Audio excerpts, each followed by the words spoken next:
So we'll call up our second panel, Representative Andy Biggs from Arizona and Ranking Member Gerald Nadler from New York. Mr. Nadler is running late, but I think it is okay with everyone if we proceed and begin with your testimony, Mr. Biggs. So thank you for being here today, and we welcome your testimony. Thank you, Mr. Chairman. It's an honor to be here in front of the Rules Committee again. I'm going to discuss H.R. 357 briefly, and I do have a question. Are we going to do a separate panel for H.R. 6570, or is this the same panel, basically? Separate? Separate but equal. Well, H.R. 357, a little bit different topic than 6570. But, yeah, so H.R. 357 will increase the accountability of policymakers in the executive branch. As we all know, executive branch promulgates regulations that far exceed the number of laws passed by Congress in any given year. In 2022, this disparity was 3,168 regulations issued by agencies compared to 247 laws passed by Congress. This astonishing statistic illustrates how much federal law comes from unelected officials in the administrative state instead of Congress. And under current law, some of the bureaucrats who initiate, enact, and enforce regulations lack direct political accountability. For example, one analysis found that more than 70% of regulations issued by the Department of Health and Human Services between 2001 and 2017 were issued by career employees. And at the FDA, it was more than 98% over the same period. This is not representative government working as it should. H.R. 357 would remedy this by generally requiring that only politically accountable officials, not career bureaucrats, initiate and issue regulations. This bill will increase political accountability in federal policy making and restore the right of the American people to choose who governs them.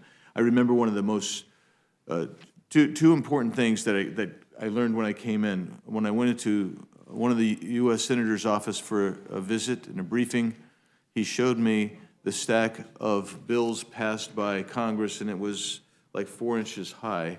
And during the same 12-month period, he showed me the stack of regulations promulgated by our federal agencies and bureaucracies, and that was over 12 feet high. And that stark reminder has never left me. The second thing is the amount of actual criminal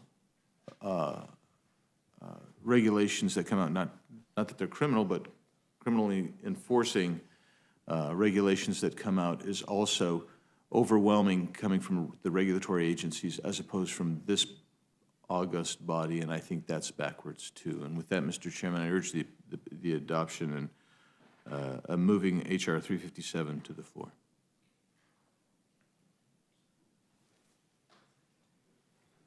And I yield back. I'm sorry. Well, I think we're prepared to take testimony on are you not here to talk? Yes, I am, but okay, all right. I am prepared to go at 6570. Thank you. I will be a little bit longer on 6570, if that's all right, Mr. Chairman. Last week, the Judiciary Committee favorably reported this bill by a vote of 35-2. This bill has overwhelming bipartisan, bicameral support.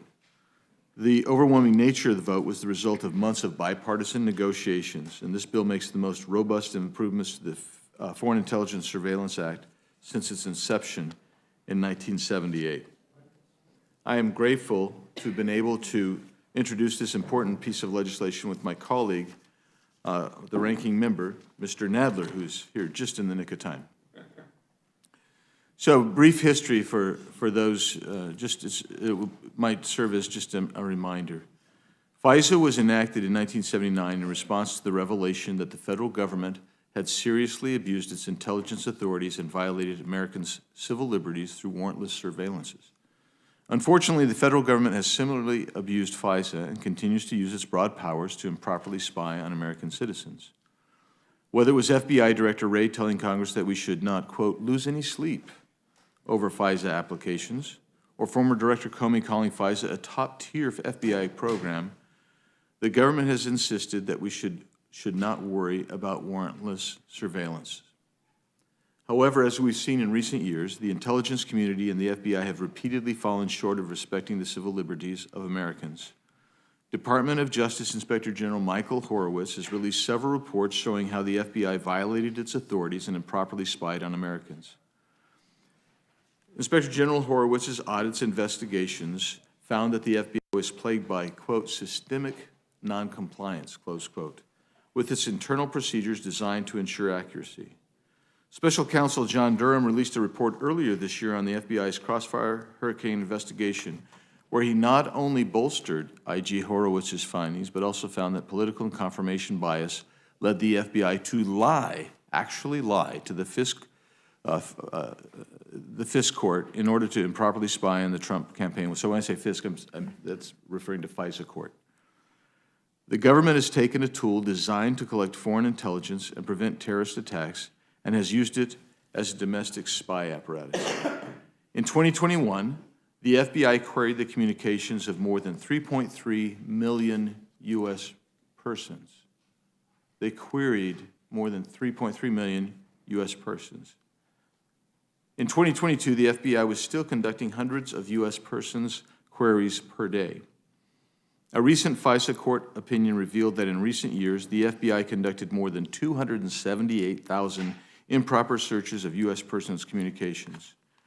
The FBI improperly queried a member of the House, a United States senator, a state senator, and a state judge, all without following their own internal proper procedures. The FBI searched the communications of more than 19,000 donors to a congressional campaign. Why? The FBI stated reason was that they wanted to know if the donors were being influenced by foreign adversaries.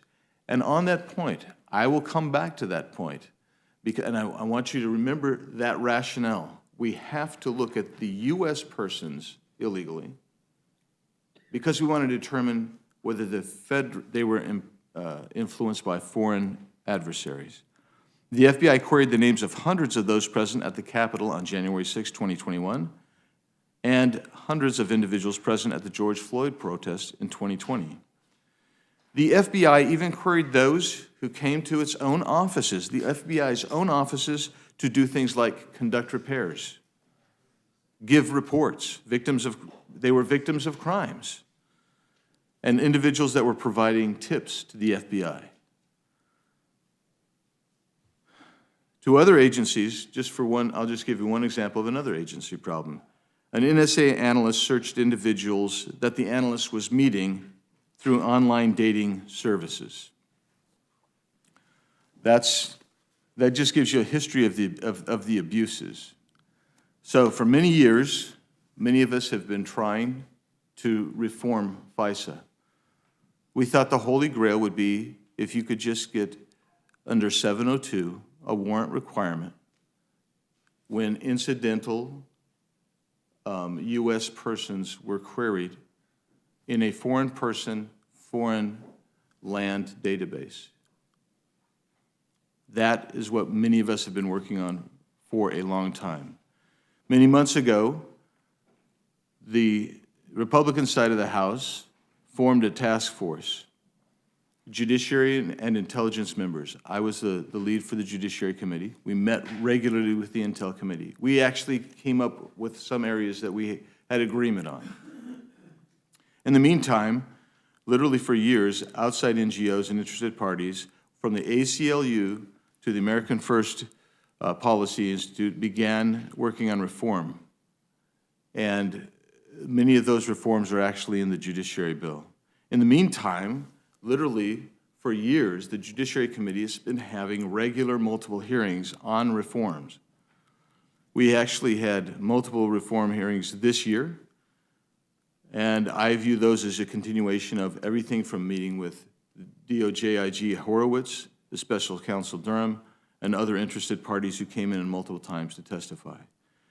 Meetings were held with FBI officials. I personally attended at least 3 of those meetings, one of which where they gave us a classified briefing on their purported reforms to prevent the type of abuses that they have engaged in over time. We had our judiciary markup last Wednesday. came out 35-2. The Intel Committee, theirs came out, I don't know what theirs came out. But violations such as the ones we've discussed make clear the need for reform. But the FBI and intelligence agencies have tried to scare Congress. They're trying to convince, who runs a better disinformation campaign than the intelligence community? And they're running one on this bill. They are trying to dissuade people and misrepresent what this bill does. The reality is we can protect our country and respect Americans' civil liberties. This bill, the Protect Liberty and End Warrantless Surveillance Act, ensures that the intelligence community can continue to collect foreign intelligence information and keep Americans free from harm while enacting necessary reforms to protect Americans from warrantless surveillance. This bill requires all intelligence agencies and the FBI to obtain a warrant from the FISC before conducting a query of a U.S. person. This warrant requirement includes exceptions for emergency situations when the subject of a query consents to the search or when defending against a cybersecurity attack. The bill significantly reduces the number of FBI personnel authorized to conduct search queries. That's something that both HPSI and Judiciary agreed on. This bill requires surveillance applications to include robust accuracy procedures, expands the ability of amici curiae to participate in proceedings at the FISC, and allows certain members of Congress to attend FISC proceedings, increasing Congress's oversight over the court. The other bill does not do those things. This bill is designed to protect Americans' rights and allow for our intelligence community to gather data from foreign adversaries in a timely fashion. We've provided exceptions. We've provided exceptions there to the warrant requirement. This bill also includes enhanced transparency measures and ensures that those who violate the civil liberties of Americans will be held accountable for their actions. We agreed with HPSI on the penalties, both criminal and civil. But I will tell you that in the very first provision, Section 101 of the HPSI bill, you negate all of those punitive protections. Why? Because you have put, and in Section 504 as well of their bill, you have put so many, expanded the ability to search so many people and query so many people that nobody was going to be subject to these penalties. Let's give you an example.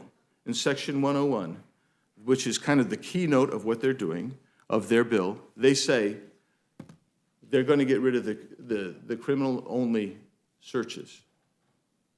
Well, out of 200,000 searches they did last year, do you know how many fit that rubric? 2. That's not a reform. That's merely window dressing to suggest that they're doing something. Our bill also closes the data broker loophole to ensure that the government cannot make an end run around the Fourth Amendment to purchase the data of Americans. That passed out of Judiciary unanimously. Unanimously. And quite frankly, Section 504 attacks that provision as well. Section 504 of the other bill. That attacks that bill.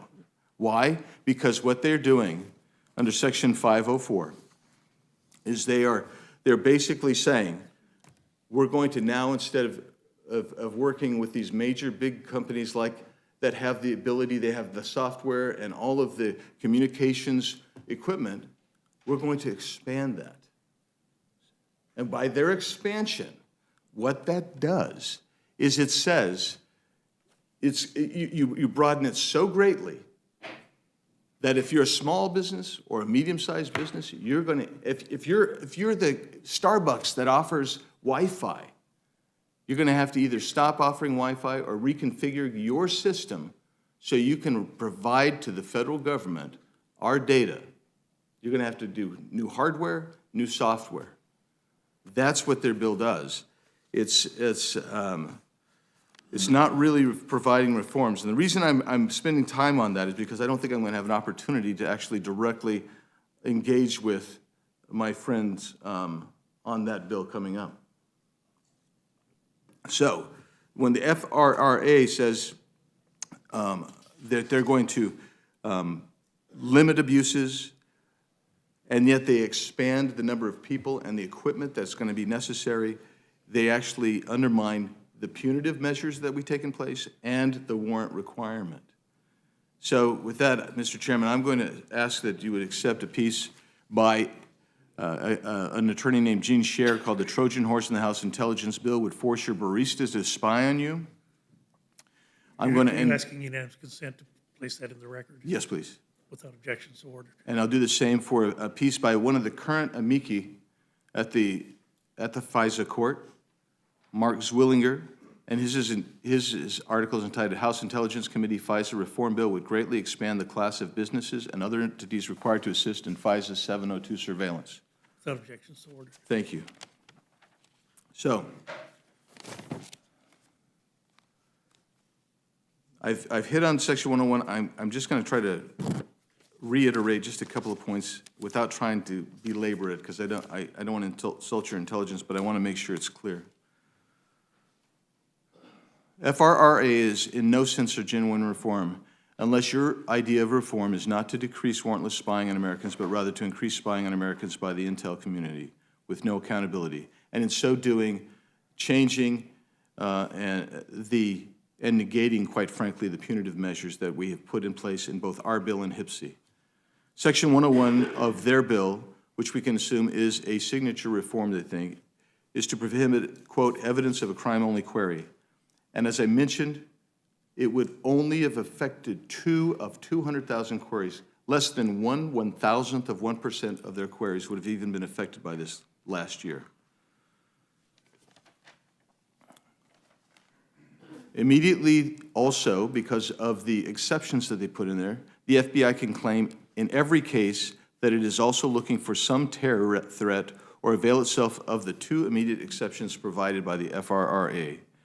The abuses that I have previously detailed would not be eliminated. Next is Section 504 of FRRA. This provision requires that anyone who has access to any, quote, equipment that is being or may be used to transmit or store such communications, close quote, must or shall be treated as, quote, electronic communication service providers, close quote. That's what we mean. It spreads it out, and now everybody's an electronic communication service provider, and therefore you fall and you get swept up in Section 702's general requirement to disclose Americans' personal communication data to the government. We will not be given notice that our information has been transferred to the government. So right now you have big companies like Google, Facebook, Meta, Microsoft, and telecom giants like T-Mobile, AT&T, and Verizon. They're swept up in Section 702 because they have that equipment, that category. They fit the definition. Those communications to telecom companies already get foreign data about foreign people to the feds. But of course, Americans get incidentally caught up in that. But the FRRA expansion, which includes equipment, would cover small and medium-sized businesses that store data or provide Wi-Fi, a business landlord, Airbnb host, coffee shops, the airport where you go and you sign in. They would all have now a legal obligation, because they've been to reconfigure their gear to give to government emails, texts, or phone metadata, or they're going to have to stop offering those services. Big data centers as well will also have legal obligations to supply the government. Some analysts have called this, as I've referenced in one piece, a Trojan horse. My colleagues on the other side have also said that narco-trafficking, we will not be able to follow narco-trafficking, and that they're putting something in. But that's a cosmetic change by creating a superfluous, unnecessary category in order to look like it's cracking down on narco-traffickers. And I will, at some point, if I can find, I brought a whole bunch of junk so I can submit to you, to rebut what my colleagues say. But the point is, there are already authorities that exist now to follow narco-trafficking. In fact, they do follow narco-traffickers. And I will submit that document in a moment. As some analysts have concluded, this bill is the intelligence community's dream of expanded spying, provisions that nullify civil and criminal punishments for abusive spying, codification of ineffective or remedial measures taken by the FBI and IC, and broadening the scope of soon-to-be-conducted warrantless incidental searches or queries of Americans. There are deceptive provisions. This all comes with an 8-year sunset provision. They want this to be extended longer than we've ever seen a Section 702 sunset provision be extended. And in the DC bubble, it is always de rigueur to accept or provide special treatment for members of Congress. The FRRA is no exception. It requires the FBI to get consent before it conducts a defensive query or search for a member of Congress. And that means all of your communications, texts, emails, phone calls. So they're going to give you a defensive briefing. But no other American's going to get that. No other American's going to get that. It's just us. The judiciary bill requires exculpatory evidence to be presented to the FISC when a Title I court order is sought by the intelligence community. This is the Carter-Page issue. And the HPSI bill, they say, oh, we take care of the Carter-Page issue. They don't. Because they say if there's exculpatory evidence, the agency will give it to the Attorney General. And the Attorney General will decide whether they disclose the exculpatory evidence to the FISC. Do you think Carter-Page would have happened under their version? The answer is yes. Because the AG is like it or not, under whichever side you're on, they have some political intuition. The HPSI bill limits that notification. So my point is there is much to talk about here to go head to head. I think our bill deals with so many of these things. It's been an honor to work with my colleagues across the aisle. Ranking Member Nadler, former Chairman of Judiciary Nadler, has been key on this. Zoe Lofgren, Pramila Jayapal, and a whole host of our colleagues across the aisle have joined us in advancing this bill. And with that, Mr. Chairman, I will be happy to answer any questions that you may have, but I'll yield back.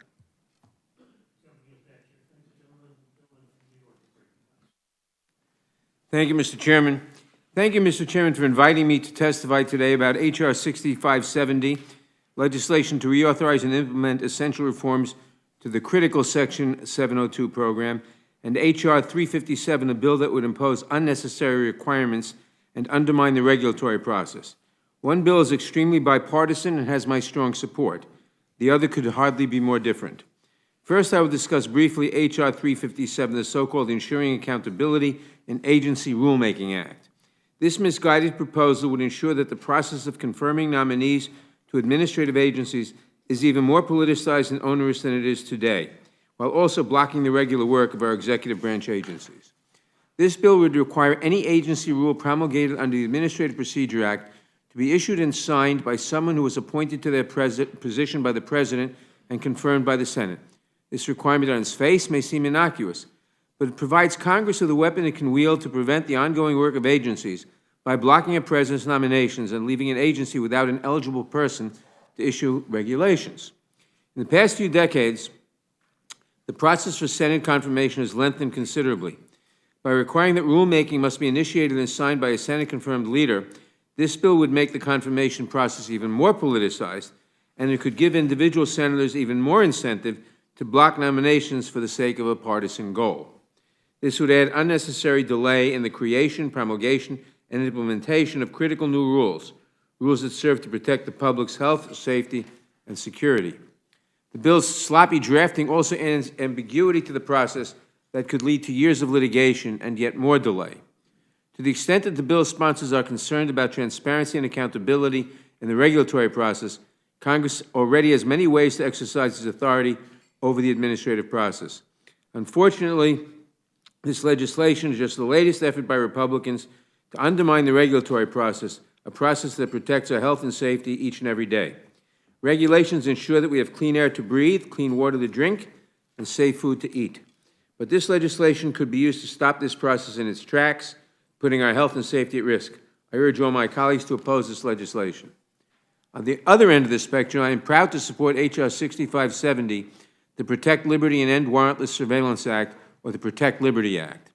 This important legislation is the product of a year-long effort that I was proud to join Chairman Jordan and Mr. Biggs in leading. Last week, we reported the bill out of the Judiciary Committee, not a committee known for its bipartisan spirit, with an overwhelmingly bipartisan vote of 35-2. We were able to command such a strong vote because the bill strikes the right balance between protecting our security and protecting our privacy. Over the past year, the committee undertook an exhaustive process of hearings and other consultations with stakeholders from the intelligence community and the Department of Justice, various government watchdogs, and a range of civil liberties experts. Committee members on both sides of the aisle came away from our fact-finding mission convinced that Section 702 is essential to national security and ought to be reauthorized in some form.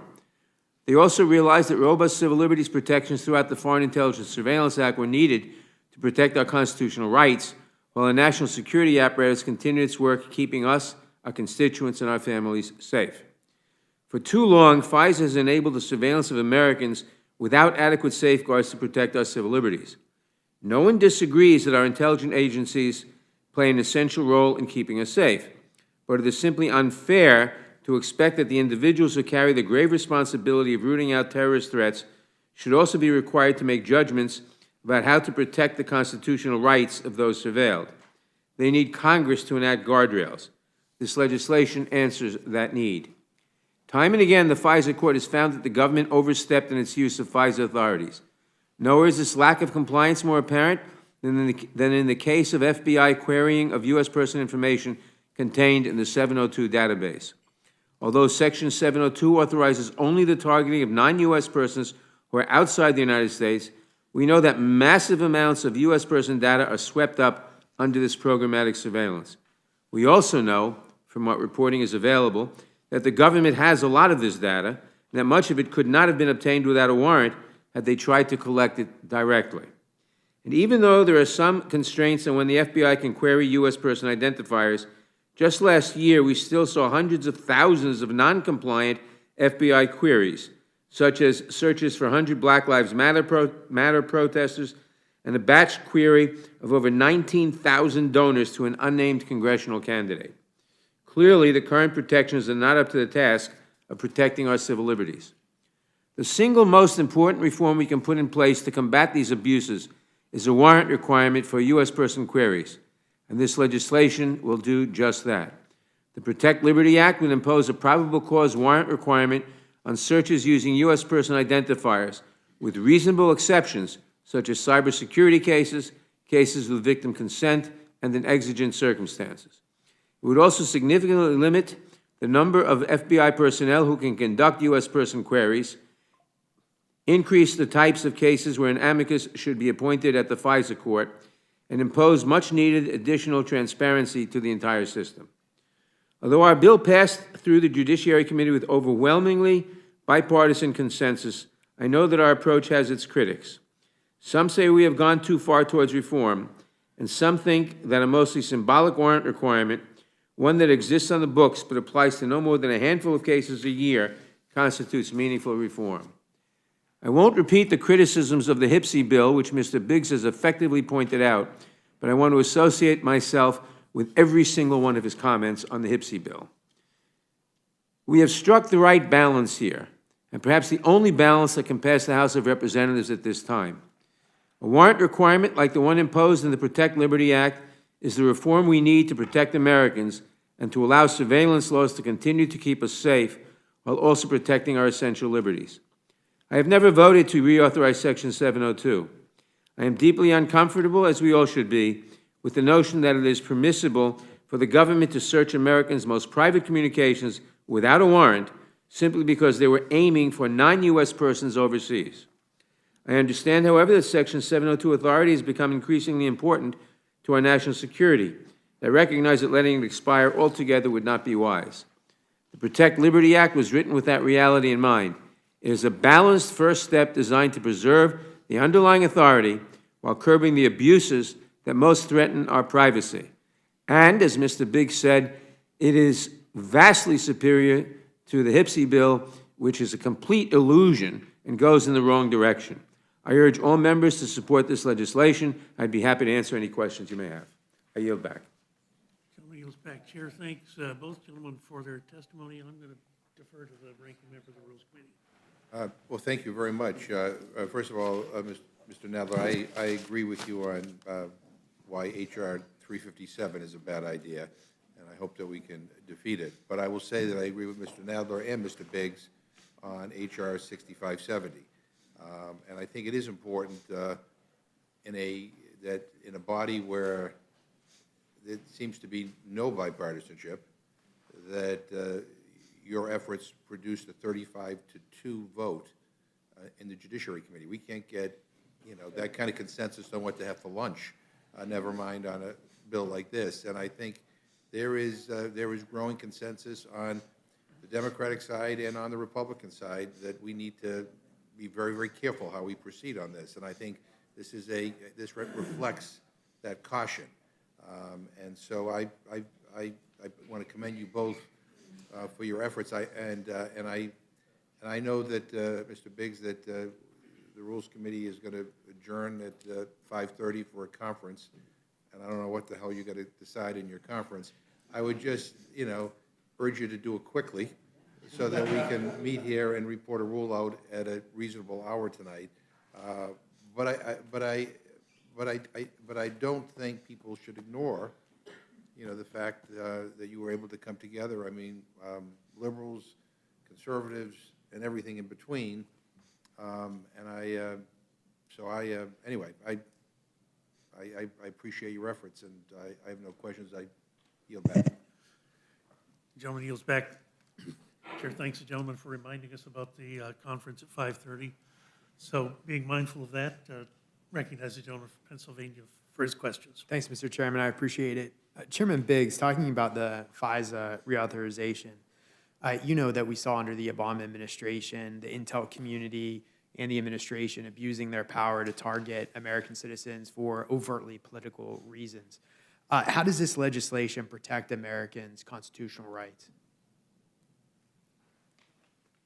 So thank you for the question. So what we're talking about is you are using Section 702. They were using it as a weapon to spy. And so what we've done is when you put a warrant in place, Section 702 in particular is dealing with acquiring communications data for foreign persons in foreign countries. Invariably, there's going to be U.S. citizens' information swept up in there. They were using that and going forward on that. And by having a warrant, we actually intercept that negative process. On the overall FISA, though, in Title I, for instance, by increasing, as Mr. Nadler pointed out, the scope of the amici to be appointed, you're going to have more assistance by the amicus process. But more than that, what we do that's really different than the other side, than the other bill, is we actually allow members of Congress to go in to any proceeding by FISC, so you can actually oversee and come back and report and make lucid legislative changes.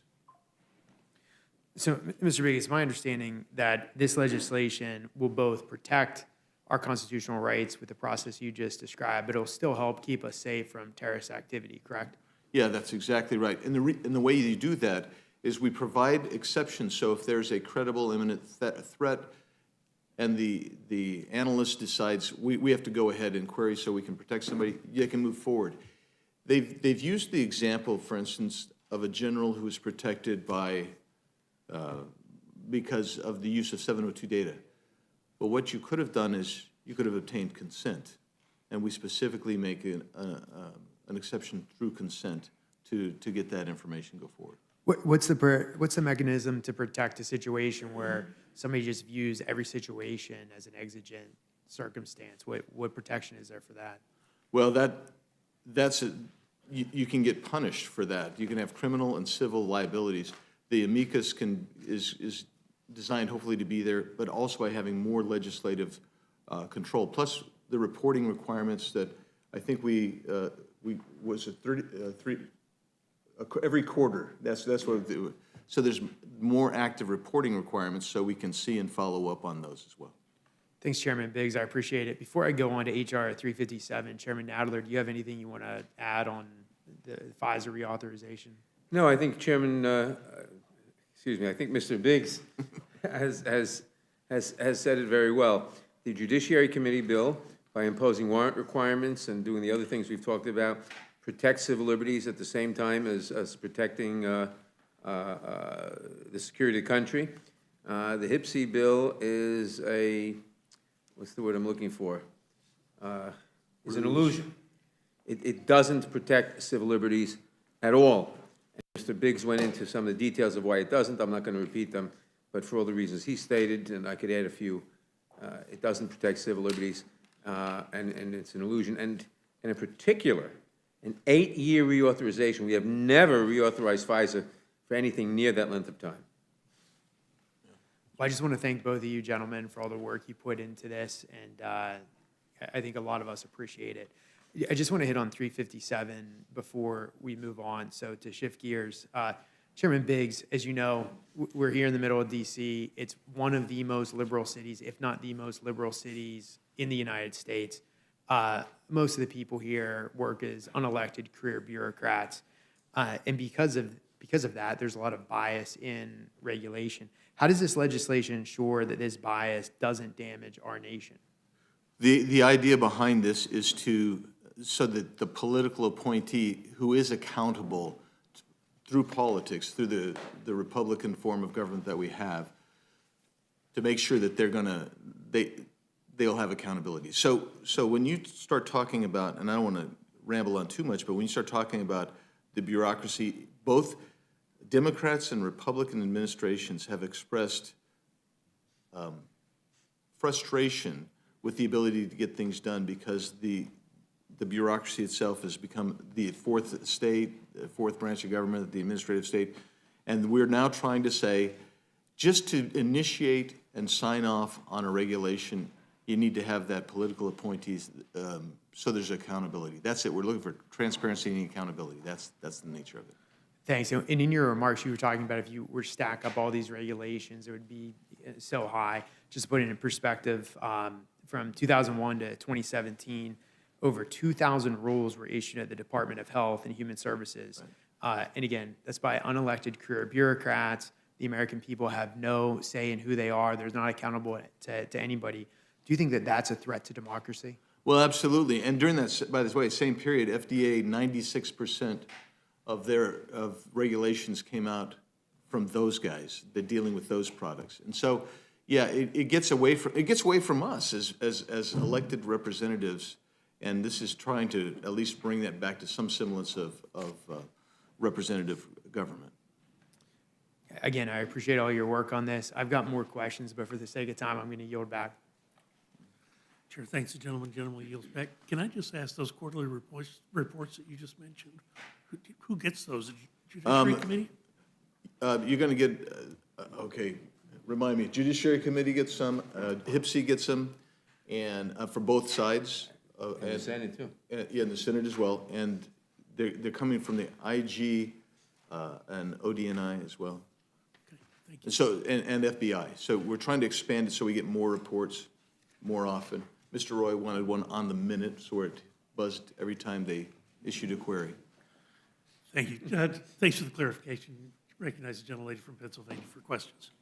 Thank you. I would like to echo the remarks of the ranking member. Having been through the judiciary process, it was remarkable for the amount of bipartisan agreement, which is a little bit rare in that committee, but I do think it's an important way to address FISA, that we protect both our national security and civil rights. With respect to the 357, I think it does indicate a fundamental disagreement that we have about how we view the regulatory process, whether it's viewed as unaccountable deep state people or whether it's viewed as nonpartisan experts whose expertise often far exceeds that of members of Congress. and that Congress already does have a range of ways to exercise oversight and control. So I would not be in favor of that bill, but I am quite supportive of the FISA bill. And with that, I'd yield back. Gentlelady yields back. Chair thanks the gentlelady. The gentlelady from Minnesota is recognized. Thank you, Mr. Chair. And I just have to say, I really, really appreciate this bill getting after the rulemaking, because it's something I hear from constituents all the time. That's what they have the most problem with, is something going on in the department, rulemaking, and unelected bureaucrats like Mr. Reschenthaler talked about, making rules for things they've never seen. So I appreciate that, and with that, I will yield back. Chair thanks the gentlelady. Gentlelady yields back, and the gentleman from Kentucky is recognized. I thank the chairman. Just to summarize here, we're talking about FISA 702, this program that we've seen, everybody admits, nobody's denying that it's been used to unconstitutionally, illegally surveil Americans using various different ways to exploit loopholes. And there's 3 proposals right now. One is a clean reauthorization, do nothing, stick our heads in the sand, and let this go on. Nobody's really proposing that, but unfortunately, that is getting added to the NDAA for 4 months to avoid, I guess, the program expiring. But let's set that off to the side, because we really have to address the long-term solution here. And there are 2 solutions. You're here to testify about the solution proposed by the Judiciary Committee. That's called Protect Liberty and End Warrantless Surveillance Act. I find it interesting that another committee has a bill to ostensibly take care of these problems. This is the Intel Committee, FISA Reform and Reauthorization Act of 2023. Before I get into the details of the differences between these 2 bills, I just want to comment on how unusual it would be to allow 2 different committees to bring 2 different bills to the floor. Isn't it true, Mr. Nadler, that the Judiciary Committee has primary jurisdiction over the programs that are being discussed here? Yes, it is true that we have primary jurisdiction. Unfortunately, Intel, HPSI, has intruded itself several times. When we reported a very good FISA renewal bill back in 2015, I think it was, HPSI reported a terrible bill, and that was the bill that was adopted. I hope we don't repeat that. Well, I went back and looked before that, and I asked the staff, who managed the bill when FISA 702, when this program was created? And it was actually Conyers and Sensenbrenner on the Judiciary Committee. So if the Judiciary Committee created this program, or the bill that authorized this program, then I think it should be the Judiciary Committee that fixes it. And I don't think you'll find any disagreement here. no disagreement on this. There may be some disagreement next panel, probably. in the next panel, but there is joint jurisdiction over some of these programs. What I find interesting, it looks like the Intel Committee is trying to exert jurisdiction in areas where judiciary clearly has the authority to act. Like, for instance, the Judiciary Committee is responsible for the courts in the United States, the inwardly facing courts that deal with, civil and criminal things of U.S. citizens, not spies. And so, for instance, this warrant requirement, if the Judiciary Committee clearly is inside of its boundaries, right, by putting this warrant requirement in, isn't the Fourth Amendment part of the Judiciary Committee's jurisdiction? Yes, how it the is. courts operate with respect to American citizens, Mr. Nadler? Yes, it is. It's clearly our jurisdiction, and one of the problems with this that we're seeking to address is that while intelligence on foreign persons makes a lot of sense, obviously we have to have intelligence on foreign persons, and obviously when you have that intelligence and you're listening to telephone conversations about people abroad who are targets of an intelligence inquiry, you're going to have feedback into the United States. You're going to have American persons in that. What this bill says is, in protecting the rights of American citizens under the Fourth Amendment, we ought to have a warrant to be able to query that, that intelligence. I mean, there are a lot of specifics, but that essentially is this bill. And unfortunately, the HPSI bill doesn't do any of that. In fact, increases the surveillance. Mr. Biggs, do you have anything to add to that about jurisdiction Yeah. here? Here's my concern. Okay, I've seen bills that are reported to 4 different committees, okay? And because they, the jurisdiction is distributed. But I've never seen us bring multiple bills at the same time from different committees and put them on the floor and have a beauty pageant. And we all vote, and you can like multiple candidates, and this, You can I vote think yes, this right. would set a horrible precedent for legislating. Somebody asked me, well, don't you think this is fair to put one bill on the floor and another bill onto the floor? Well, I would say flipping a coin is generally considered fair, but it's a terrible way to legislate. Just because something might be fair doesn't mean it follows our rules and our jurisdiction. And under any procedure that we could dream up here in the Rules Committee, I don't think we should rob the authority of the Judiciary Committee, the jurisdiction of the Judiciary Committee. That's where the staff, who are experts on the Fourth Amendment and proceedings of courts, that's where it resides. I don't think we should, in this committee, set up a rule that allows carte blanche, not just amendments in the nature of substitute, but just taking entire authority for an entire bill from one committee and giving it to another committee by a vote of the House. Yes, Mr. And Mr. Massey, let me say I totally agree with you, and I certainly hope that the Rules Committee will report out the Judiciary Committee bill, which is within our jurisdiction, and will not report out the Intel bill, which is which, if it were to do so, would set up this contest, which I agree with you is not the right way to go. Mr. Biggs. Yeah, so I want to make 2 points. First of all, Section 702 clearly is really the exclusive jurisdiction of judiciary. So any warrant that we are demanding, any surveillance or transparency with the courts, that's clearly under our jurisdiction. Additionally, everything else that HPSI's trying to intervene in and get into was also referred to us. So quite frankly, I view that in some ways, while we've tried to play nice with Intel, I view them as encroachers and interlopers. Well, I'm told we're going to break and that I'll get to ask questions when we come back. But I'm not averse to a process where we would bring the judiciary bill to the floor because judiciary has primary jurisdiction over this. There's no doubt and question. The judiciary has jurisdiction over the issues that are going to be reformed, right? Where there is shared jurisdiction, these aren't necessarily shared with the other committee. But I'm not averse to bringing the judiciary bill to the floor under a rule that allows the Intel committee to offer amendments on the floor. They could offer an amendment to take out the warrant provision, for instance. I wouldn't vote for it, and you guys probably wouldn't vote for it. I don't want to speak for you.